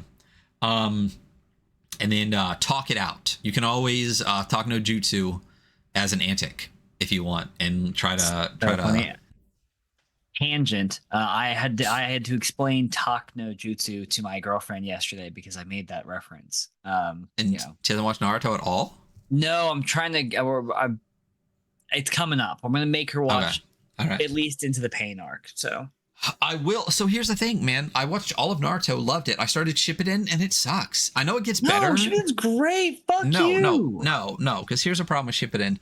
It becomes Dragon Ball Z in the fact that like half of every episode is just recapping the previous episode and people standing around waiting to fight, and it drove me fucking nuts. Like, I don't remember. I think he got to Pain in the cave, and I checked out. I'm so done. Like, why is it taking 15 episodes for you to just have one conversation with this motherfucker? Like, listen, hey, go ahead and get in our comments, guys, and tell Ryan how wrong he is. No, I'm correct. Go to YouTube / The Weekly Scroll. Find this episode if you're listening to it and you're not currently watching this on YouTube, and leave a comment about how Naruto Shippuden is fucking sick. I never said the story isn't good. I'm saying that they vastly. No. I said that Naruto. What I'm saying is had good pacing, and then as soon as Shippuden starts, half the episode is just recapping the previous episode. Like, the amount of new stuff that happens per episode vastly reduces in Shippuden versus Naruto. Mm-hmm. I will say, Sasuke retrieval arc of original Naruto, one of the best anime arcs out there, period. Insane. The coming of age of those three young men, great story. Amazing. Wounds.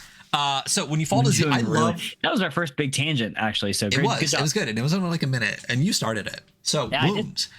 When you fall to 0 HP, you roll on the wounded table. It's great. So do me a solid. There's 8 wound options. We're saying you hit 0 HP, and you become wounded. So what did you get?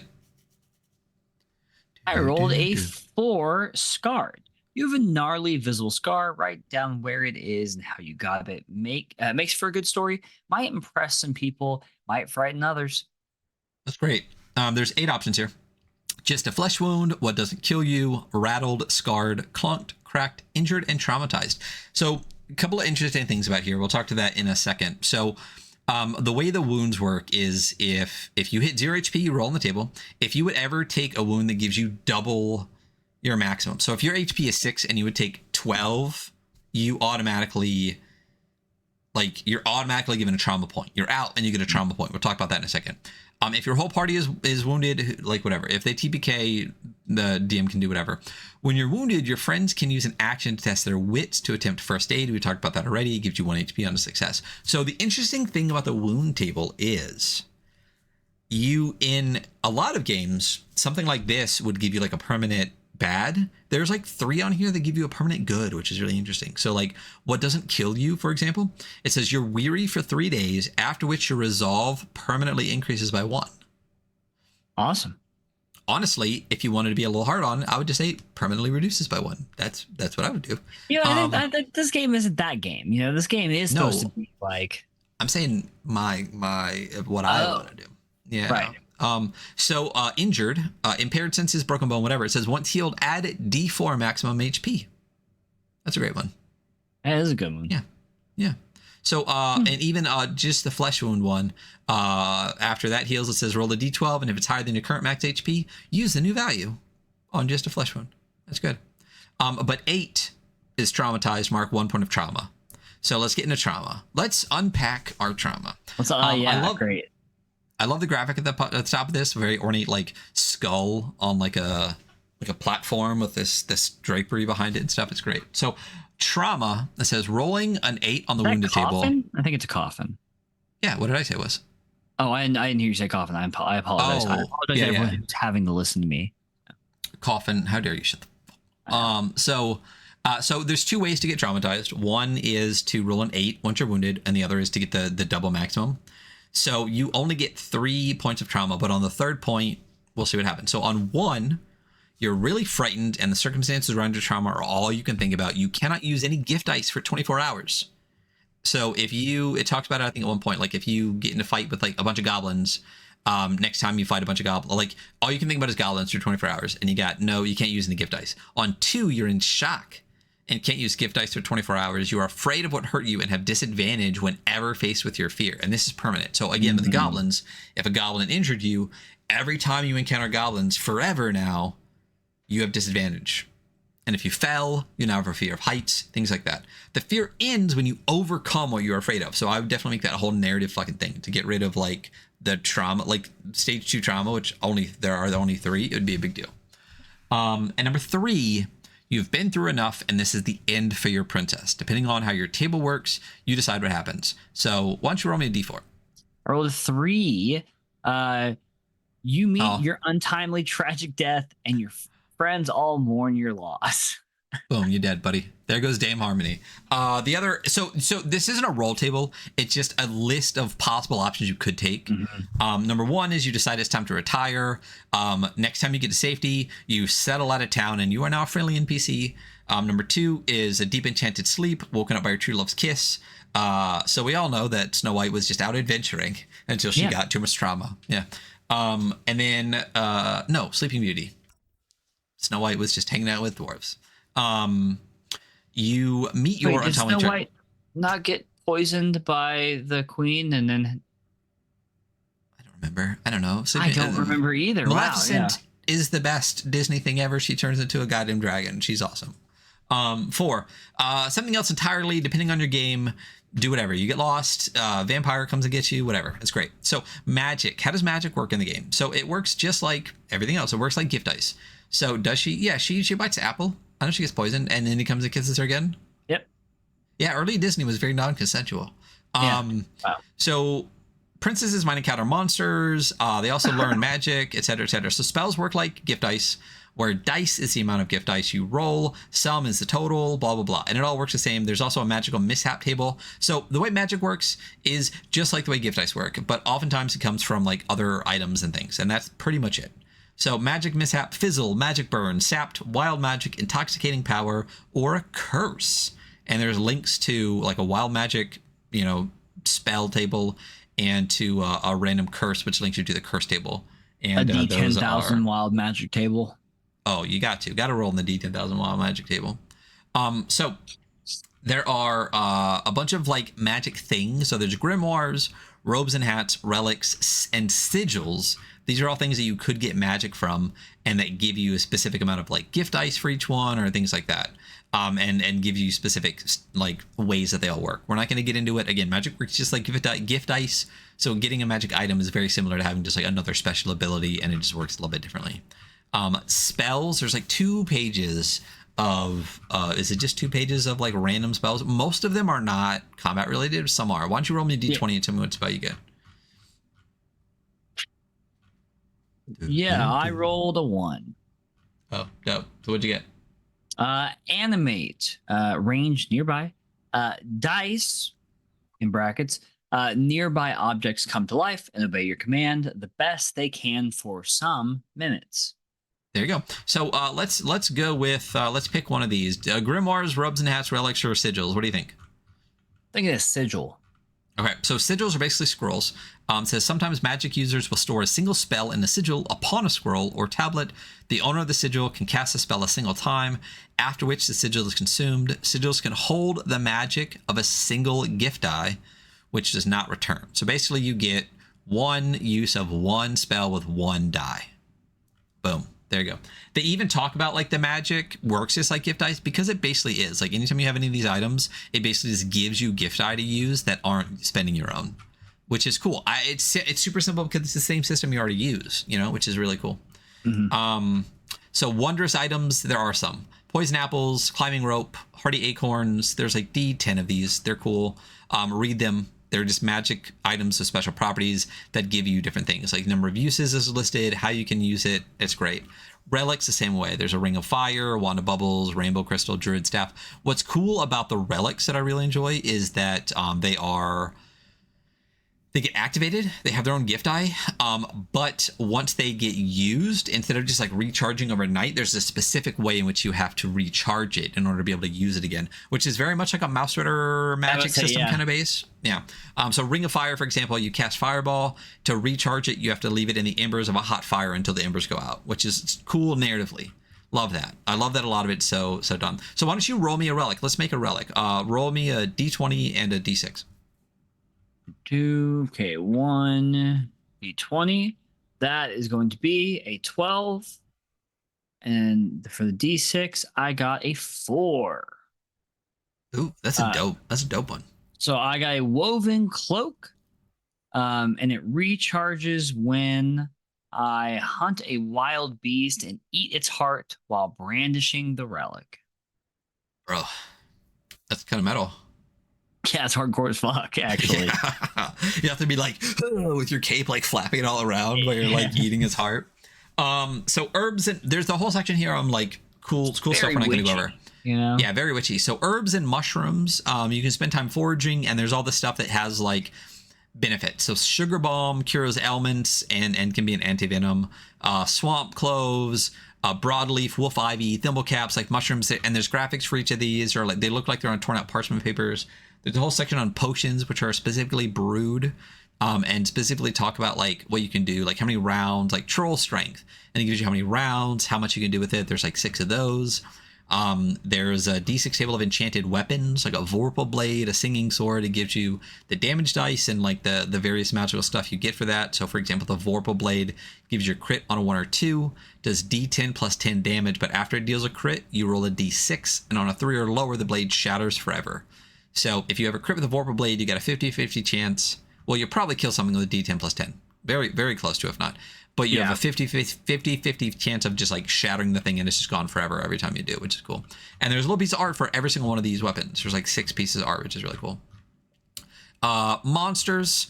We're very close to the end now. We're going to shoot through the most of it. This is where I have a question because it does make sense. I was ready for this. Ask me your question. The save, right? Well, okay. Well, what was your question?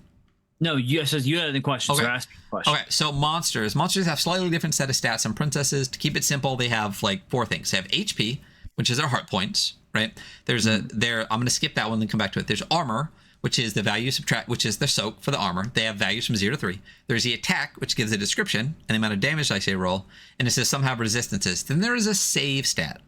Unlike princesses who test resolve, grace, and wits, monsters just use a single stat called save to test to avoid danger and resist the effects of magic. Okay, it's a player-facing game. Right. Where does save come in? What is the monster saving from, and who rolls it? Yeah, I don't know. I couldn't tell you. Right? Am I like, I felt like I'm like taking crazy pills and I'm not quite understanding maybe, but like I can't think of like, I thought the whole point of the roll under system, and then the princesses don't roll, like the monsters don't roll, the princesses just roll to defend. What are the monsters saving from? Like does a princess, maybe we should get to the example of play and read through and like see if there's a monster that saves in it. But I just like, what's the point of the save? You know, like what, like no. like a evil queen has like 15 save. Who's rolling that and for what? You know, because it's not a player facing game if the GM is rolling saves. Like that doesn't make any sense. So that's the only thing I don't really understand. But outside of that, there's a cool D8 random monster table just to be like, here's the thing. And they're basic. Rock goblins, ghouls, giant spiders, very much 8 basic monsters, which is cool to have right off the bat.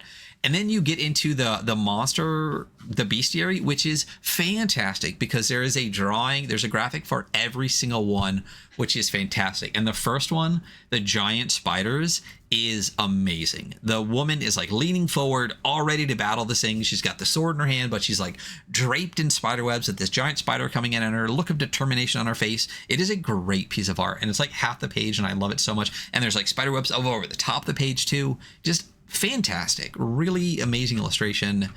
Ghouls, another couple illustrations that are great. Rot goblins, again, love these little fuckers, and they're like cave. They're great. Vampire bats, gloom whiffs, like hounds. The white is also one of my favorite. Like all the stats are and it's like dark cloudness. Okay, so here's my thing. So thought experiment. Dame Harmony uses her level 2 water blast ability, right? Mhm. So the monster gets a chance to save against that. I mean, I guess maybe it's against ability because it specifically does say. Let me scroll back up because I do want to still talk about some of the beasties. It says, unlike monsters just use a single stat called save to test to avoid danger and resist the effects of magic. Well, avoid danger is such an abstract thing. Resist the effects of magic, I guess, maybe when you use like spells or things like that. But like, again, I thought a lot of it was just like you roll under a stat. But there's a big example of play at the end. We'll get to it and see kind of like what it says there. But again, the white, yeah, like the stat is in most of itself, and at the end of this like giant cloud is like a skull face, which is cool, and it also has like a crown on its head, which I thought was really cool. Big Bad Wolf is a monster. HP 8, save 12, armor 3, can attack twice with claw and bite. I mean, that's like just make a bear. You know what I mean? Like that's such a standard like claw. Like that's such a great thing. And it says enchanted and silver weapons ignore its armor. And a werewolf with a deep hunger for flesh. If wounded by a big bad wolf, test resolve or become a werewolf. This is such a great stat block and such an insanely good way to do like monster stats. This is like classic, but also like just the best fucking way to do it. Like give me a couple of stats, like give me some resistances or whatever, and then just give me like 1 or 2 lines of like who they are and like what they're kind of like, you know, their mean is, and just let me run with it. And it's so great. And it's a whole page illustration of this like big bad wolf, which is really, really dope. Unicorns and like 6 traits that it could have. Pixies, trolls, dragon. The dragon graphic is also amazing. It's the same kind of really dragon cool. From like the Enchanted Voice with these 3 badass ladies, and one obviously has like a magic sword she's holding up. And then some basic ones: Henchman, Baron, Hedge Witch. Those are dope. Mama Bear, Billy Goat, Huntsman, Knight, Deadly Serpent. Here's the Evil Queen. Again, another fantastic graphic with like magic all swirling around her. Oh, yeah. So good. Some other stuff. Again, full to half page graphics of like fighting stuff. There's a monster maker, which is cool. So why don't we roll up a monster? So beware of the roll me 2d12, and this is beware of the what?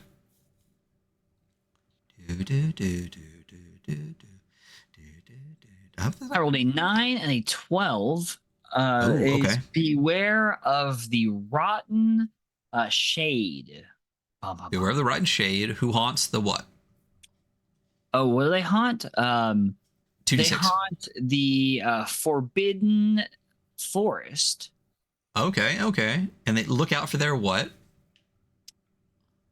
Look out for their sharp claws. And Sick. They're hungry for magical essence. Dope. You know, actually, legend has it that they guard a magical item of great power. This is great. This is really great. Good. Yeah. I know we kind of, so it's as we said, beware of the has a 2d12 table. Who haunts the has a 2d6 table. Look out for there has a d6 table. They are hungry for is a d6 table. Legend has it a d6 table. And then there's HP, save, armor, and damage right on there. So honestly, like that's just that could just be a monster. Then you just print that sheet out. Boom, you got a monster page. Great. D6 curses are cool. There are D12 curses: Sweet Tooth, Rootbound, Rotmouth, Gloom. There is a magical mishap where you have to roll on these and you get one of these like Butterfingers. Doom is cool. Doom, you are doomed. Death is lurking around every corner. Becoming wounded automatically gives you a point of trauma. You must confront death and beat it in a game of skill or chance to remove the mark of doom. I love how that is so narrative. Yeah. And we're definitely playing like Battleship. That was a Bill and Ted reference, but that no one's gonna get. So strangers. This is just strangers and their reaction. So it says like there's a name, or they go by something, which is cool. D12, D20, D12. There's a reaction table, which is like a 2d6 reaction table, which is like the most like, you know, D&D, like just the most TTRPG, like hostile, ambivalent, whatever. It's great. Fairy folk, you met them. It's all roll tables. What's for supper? How's the weather? There's a treasure, the D20 treasure. There's a gear prices, which I like. Treasure. Marriage. Wings us together. There's gear prices, which I like. It's 1 silver, 5 silver, 10 silver, 20, 50, and 100. And instead of giving everything an individual fucking cost, which you know that like is the bane of my existence, things are just like tiered. So like here's all the stuff that costs 1, here's all the stuff that costs 5. Keep it easy. I love that. I love that just like super basic stuff is 1 thing, like tools are 5. It's great. Piss. Keep it simple, stupid. Yeah. Ew, what that? Ew, what's that? A whole table of just ew, what's that? And it's just D20 gross things, like a lewd drawing of the king or a dead mouse, to just have like gross stuff, which is, I can imagine it just rolling that randomly, like a bunch of like, if you're playing this with like your daughter and her friends or whatever as the GM, and you're just like, ew, you ran into a comb full of hair, and they're like, ew, like that's cool. The graphic is great too, like a princess with some treasure. Part 3, playing. Great section here. There's an example of play. So let's scour this for when a monster saves, because I don't understand. So I'm cruising through this. We got Leaf, we got Viola, we got the GM. She's testing Grace. 20 is a crit. There's a horrible screech that happens. She's using a gift, tenderly smooch a hostile creature. They're in a bad spot. There's a mishap that happens. This is amazing. So they're cutting an ankle free from this creature. The spider accepts your aid. No saves. Am I wrong? I could be wrong, but I do not see the spider saving from anything. I don't. Disadvantage because you're stuck in the web. Nope. I see nothing. So I just genuinely, that's my only question, is just like, when are monsters saving? What are they saving from? And who's rolling it? And what are you rolling? Or like, is it where you have to roll under? Because it's, but then why are you rolling your stats? I don't know. Hold on. Did I find right? one? Right? I don't know. So I'm gonna let you hunt if you want, but we're gonna just move through this. So spoiler alert, GMs only. There is an intro adventure, which is fantastic in a book, The Rosewood Crown, which is cool. It gives you an overview and a background. And just like for everyone that listens and anyone that wants us to talk about them, we don't talk about adventures on the show, almost exclusively. Buy the book. Buy the book if you want this adventure. Guess what? Just buy it. Buy the book. Yeah, there's that one. Yeah. So there's isometric maps. There's a lot of great things. There's wrinkle tables. There's a whole adventure, which is fantastic. And then once you move past that, you get into what's next. The adventure continues, etc., etc. There's monster stats listed for all the monsters in it, treasure and items listed for all the treasures in it. It's great. It's great. And then after that is the Enchanted Realm. It talks about creating a campaign. There's like a hex. There's getting around the map. There's crossing a river. There's like location landmarks. So basically this whole section is not more of the intro adventure. It's the things that you would need to kind of like build out a campaign. So the inhabitants, like a baron, a hedge witch, whatever. It's the base you need to build one. There's a rumor table, random encounter tables, and that's it. That's a book. And then you get to the appendix in-ish thing, the further reading at the back. It says the nuts and bolts of this game were inspired by a number of smart people making fascinating, innovative games, etc., etc. So we got the Black Hack from David Black, we got the Glog from Arnold Kemp, Karen from Yoai Gall, Nave from Ben Milton, Into the Odd from Chris McDowell, Merkborg from Palin Nilsson and Johan Noor, Mouse Shooter by Isaac Williams, and The Excellence by Adriel Wilson and Chris O'Neill. So I know all of these, and they're all great, but except for The Excellence. I don't know The Excellence, and now I'm going to have to read it, because on that list of things, you can't not read one of them. Right, yeah, GM absolutely. advice, list. From people. Yeah, and then the seeds for... I do love this, that it's not just TTRPG stuff. There's a huge list of books and movies and things like that of, fantasy stuff that they said that they, grew up reading or grew up to inspire them. So Princess Bride, Redwall, Wizard of Oz, The Hobbit, Snow White, obviously. And, Finally, really, a Redwall reference, damn it. We talked about Mouser and a bunch of other stuff, and no Redwall references. Yeah. Acknowledgement page, right? Acknowledgement page. Kickstarter backers, wife, friends, families, all the things. And then the license. There is a license here on what you can do with the game. It's fine. It basically is pretty standard. It basically says like, don't use the art, don't use the specific words, but use the system and anything, and otherwise do it without declaring compatibility. With free commercial, do whatever you want with it. Just don't say it's related to Outrider Creative, and don't use the specific words. Just like pretty much anything, and go at it, have fun, which we love, and I love that it's on right here in the book, and it's right there. Character sheets in the back, they're cute, they're great, everything that you need, right there. 2 pages, and a couple pages of notes, and then the back. the back of the book. And that's the book. That's the whole book.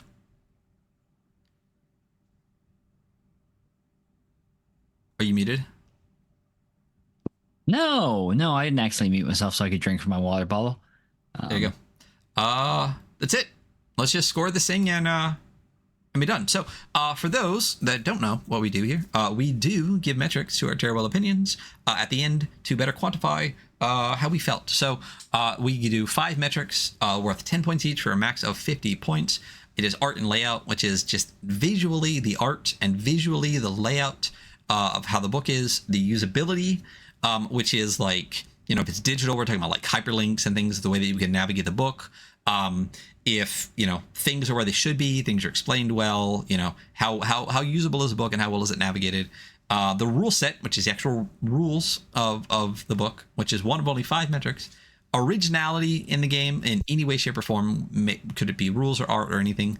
The value, which is the bang for your buck. It's not just the cost of the base game, but like if you get other stuff like third-party licenses, character sheets, adventures, all that kind of stuff for a total. So going directly to art and layout, I mean, it's great. What are your thoughts? This might be a 9 for me, man. Yeah. I was like, this. It's not a 10.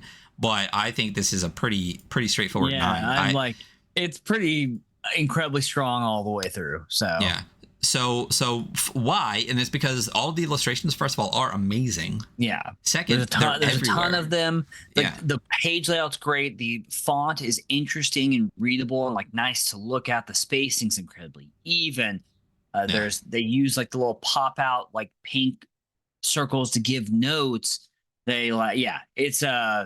It's great. Everything you want in the way that the book is done. Like it's interesting but consistent all the way through. There's a consistent color scheme, like you said. Like it's super readable. It's super straightforward as far as like, not straightforward. It's not even the word I want. Like it's just good. Like it's it's visually the entire book is extraordinarily pleasing. The illustrations are amazing. The text wrap around the illustrations, like even small details like that, you're just like, look at this. This is like layout art, Yeah. It's so good, like an easy 9. I mean, the only reason it's not a 10 is it's not like a pure like art punk book like Merkboard or something like that. But like 9 is fantastic. This is an incredibly well illustrated, well put together, well laid out book. Like it's peak. Usability. So again, we talk about a lot of digital tools and stuff on this. So like it doesn't have bookmarks, whatever, that's fine. But it does have hyperlinks. The entire table of contents is hyperlinked. Every time it references another page, it is hyperlinked. If we're talking about usability too, even within the way that it's written, every time you encounter something, it will give you that rule. And then even if it's not that section, and then give you that rule again when you get to that section. Yeah. And then it's not like we've gone through other games where they explain the same rule several times, but there's so many words in each explanation. We were like, this actually detracts from it. But each of this is like, it's very trimmed down. It feels very lightweight. I'm a big fan of it. Yeah, I'll even say in usability is even just the way in which it is written. Like it's minimalistic in the way that it explains things, but in a good way where it tells you what it wants to say without giving you 10 extra fucking words to just go. That they really, really did a good job of like reducing, what's the word I'm looking for? Like, what they say is incredibly clear and doesn't have like a lot of like room for interpretation. Yeah, it's concise, it's clear, it's well written. So like when you read it, you understand what it is saying and you don't go, now wait a minute. But what like this? No, like it's very pared down to exactly what it needs to say, and it still says it well. Like I'm pretty I mean, I'm pretty high on this. It is, God, if I could have anything from the new Kickstarter, it would be a hardback of this, because that would be dope as hell. 107 pages is easy in a hardback. Maybe a future where they combine it all. But as far as usability goes, I mean, I think this is pretty far up there. Obviously, it's not going to be, I think it's an 8. I think it's an 8. Yeah, I was going to say it's not going to be a 10 because it's not Troika. Yeah. But I don't think it's a 9 either, because there's not color coded sections. There's not like links back to other page. Like, but as far as like everything you can do at like a base level of like, or like a top level without going above and beyond, this book does. And I think an 8, as far as like our show goes, is pretty much the highest you can do without doing like above and beyond shit, like color coding whole sections and stuff, Rule set.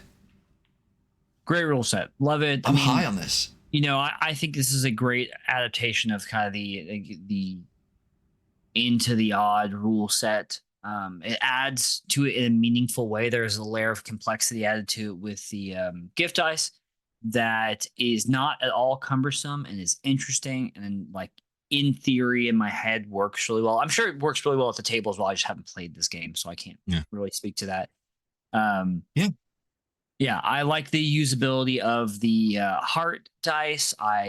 There's not it's all so clean, so straightforward. And every time you learn a rule, it reinforces the structure of how this game already kind of works.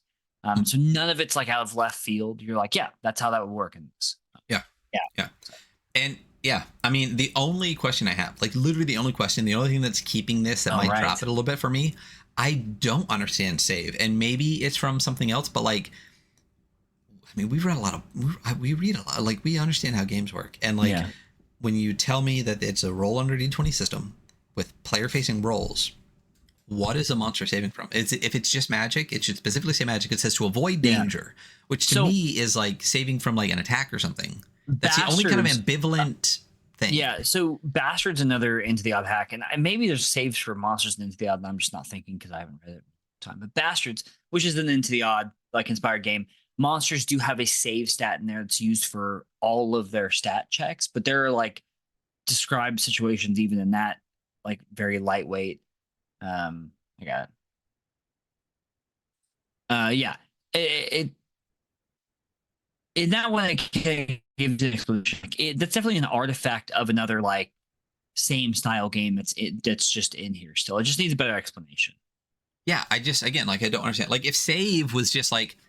And that would make sense because it specifically says like it doesn't have everything else. It just has save, which is fine. If it's just like anytime that that a monster is doing something, that's the thing. And honestly, based on the way that it was written, that's probably what it is. But then at the top, that makes sense. But as soon as you get lower, so at the top it says, well, the first line says, unlike princesses who test resolve, grace, and wits, monsters just use a single stat called save. If it stopped there, I would have been fine. But then it specifically says to test, to avoid danger, and resist the effects of magic.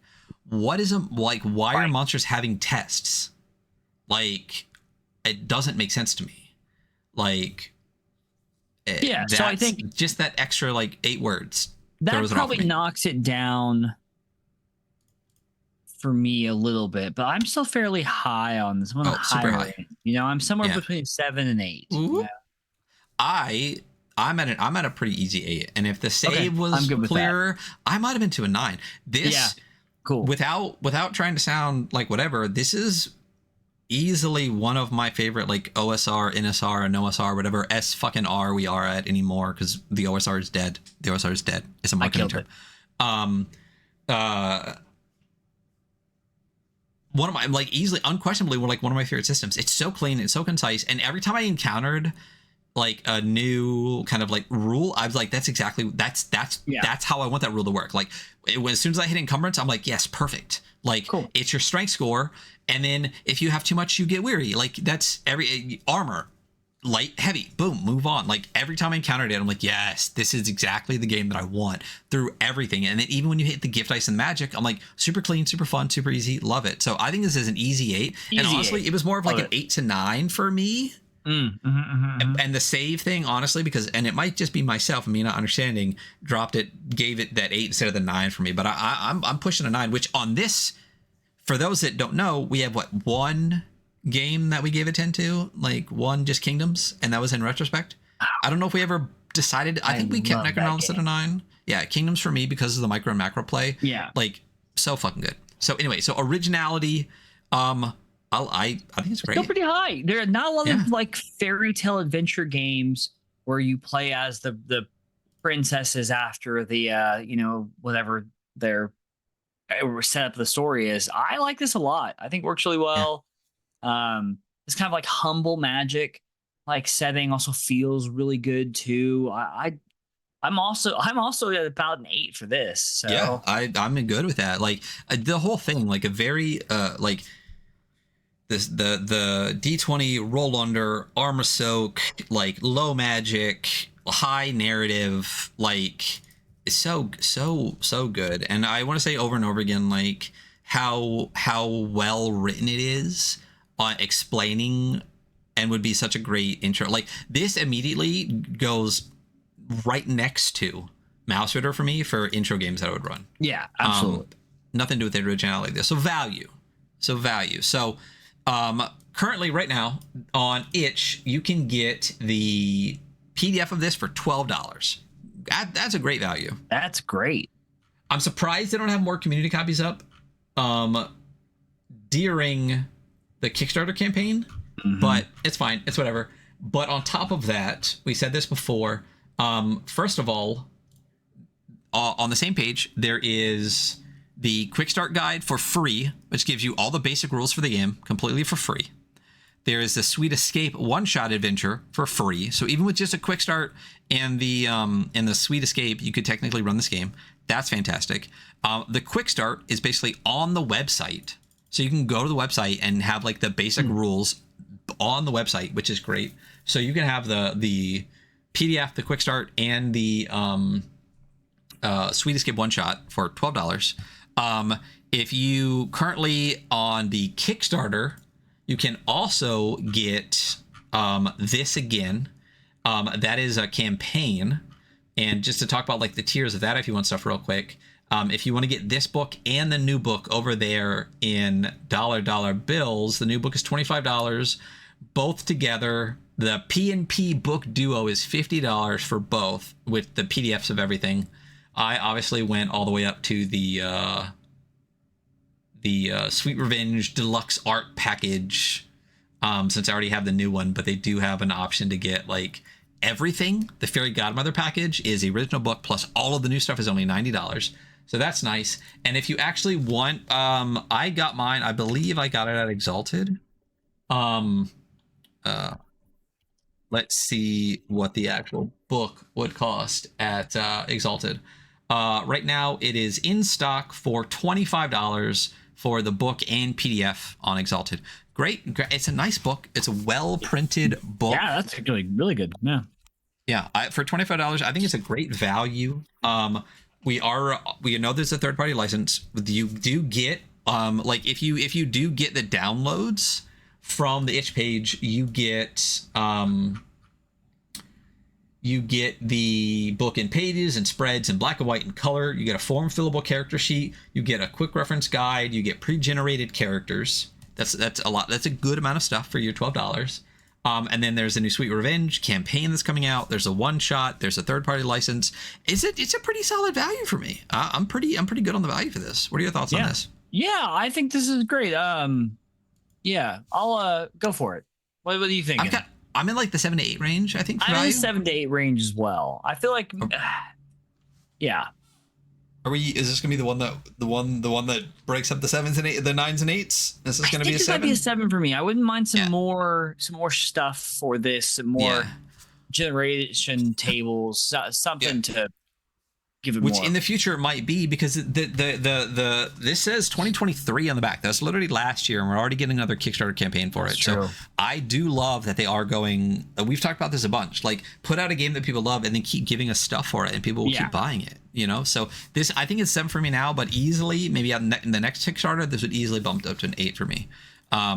So this is a pretty high one up there. So a 9 plus 8 plus, well, it's basically just all 8s because of the way that numbers work. But I'm gonna put it in the calculator anyway because I can't not. So 9 plus 8 plus 8 plus 8 plus 7. That's a 40.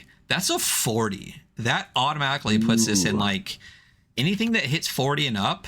It automatically puts this in like the top tier of the games that we've reviewed. Not that our opinion fucking matters to literally anybody. Yeah, we don't matter at all. You don't have to listen to us, but not 40. That's pretty good. But yeah, I will say, respectable. Ryan Lynch, good job. I've wanted to do this one for a while. I'm glad we finally did.